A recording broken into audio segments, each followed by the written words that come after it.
Hikers retreat. After a difficult few weeks, Mark decided to take his friend Alex on a hike to help clear his mind.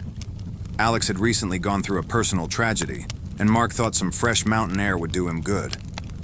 On the drive to the trailhead, they heard a brief news report on the radio about a missing hiker who had vanished in the same area a few days earlier. The report mentioned that search efforts were ongoing, but the rugged terrain was making progress slow. Mark glanced at Alex, noticing his friend tense up slightly at the news, but they didn't discuss it. "Thanks for coming with me," Alex said as they drove. "I wasn't sure if I should get out today, but I think you're right. I need this." "No problem," Mark replied.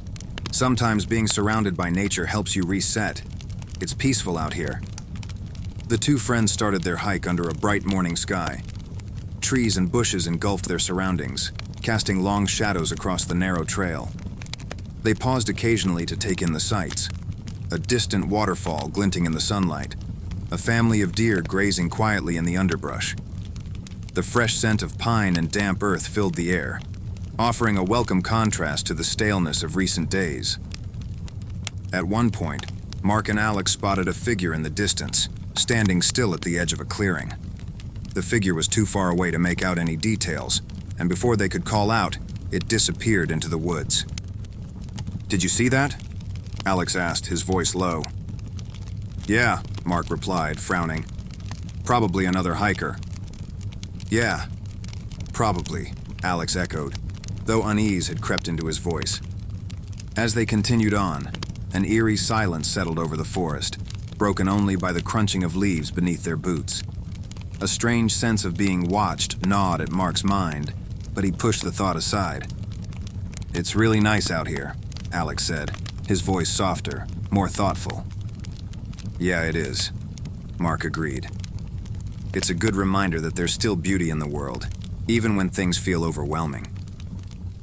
As the hours passed, they marveled at the rugged beauty of the mountains, enjoying the distant sound of a flowing stream.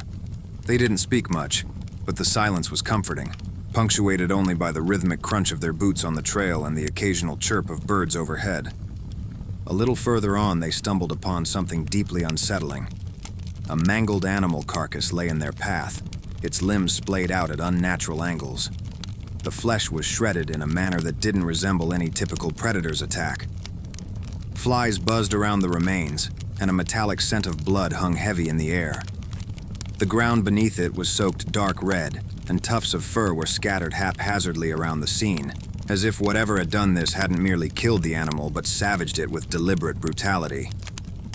"What the hell could have done that?" Alex whispered, his voice trembling as he tightened his grip on the flashlight. His eyes darted nervously around the forest, half expecting something to lunge at them from the shadows. Mark crouched down, inspecting the carcass from a safer distance. "This doesn't look right," he said, his voice low. "No claw marks, no signs of typical feeding. It's like something just tore it apart for no reason." Alex took a step back, his breath quickening. "I don't like this man. We shouldn't be here."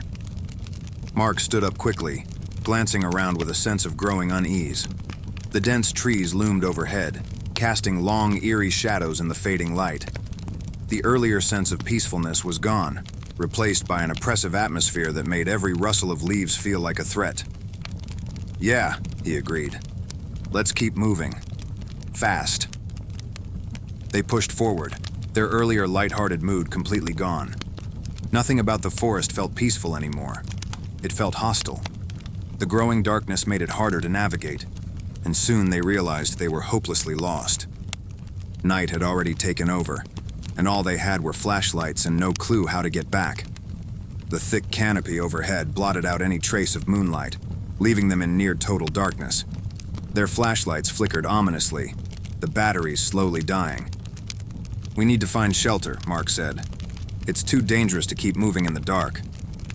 They began to worry that they would have no shelter for the night when, almost luckily enough, they stumbled across a broken-down cabin. It was dark and seemed like no one had visited it in years, but they knew it was the only place where they could rest until daylight. "Do you think it's safe?" Alex asked, hesitating at the threshold. "Safe or not, we don't have much of a choice," Mark replied. "We'll take turns keeping watch."